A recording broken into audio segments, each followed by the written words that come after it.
Ça fait un an que je bosse sur ce projet. Un immeuble à 20% de rentabilité, je vous dis. 20%. Oui, suite à un problème judiciaire. Il est en vente, ça fait un an que je bosse dessus. C'est une affaire en or. Il ne peut pas me passer sous le nez. Et pourquoi cet immeuble, pourquoi pas un autre? Parce que je le connais cet immeuble. J'ai passé mon enfance. J'avais un ami qui habitait dans cet immeuble, donc je le connais très bien. J'ai passé mon enfance là-bas. D'accord. Mais vous êtes plusieurs sur cette visite ou vous êtes le seul?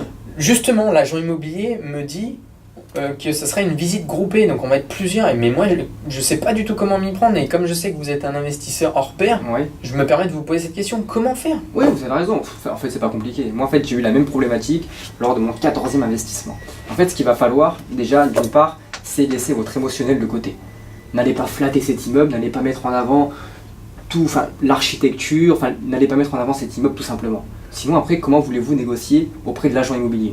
Si vous flattez cet immeuble de pièce en pièce, comment après vous voulez aller voir l'agent immobilier pour lui dire je voudrais baisser le prix de 20 000 euros alors que vous avez flatté l'immeuble pendant toute la visite. Ça, c'est la première chose. Votre émotionnel, vous le laissez à la maison. La deuxième chose, apparemment vous le connaissez cet immeuble, vous m'avez dit. Oui, je le connais très Il y bien. a sûrement des points négatifs, comme dans tout immeuble, comme dans tout appartement. Tous ces points négatifs, il va falloir les mettre en avant, mais les mettre en avant à haute voix pour que tout le monde les entende. L'électricité, je ne sais pas si l'électricité est aux normes, c'est pas souvent le cas dans les vieux immeubles. Annoncez des chiffres. Un immeuble, l'électricité pas aux normes, 5 000 euros de travaux à faire. Voilà, on à voix haute. Les fenêtres, simple ou double vitrage. Si c'est du simple vitrage, annoncez pas à voix haute. Ah oui, mais les fenêtres, il y en a pour moi, il y a tout à refaire, 5-10 000 euros de travaux.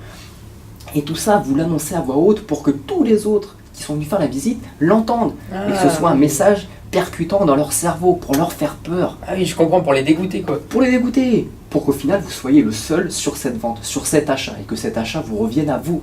Voilà la solution. Moi, c'est ce que j'ai fait pour mon 14e investissement.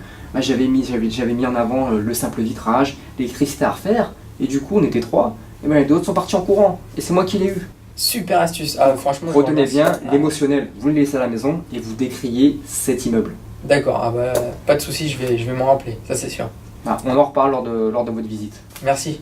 Il n'y a pas de souci.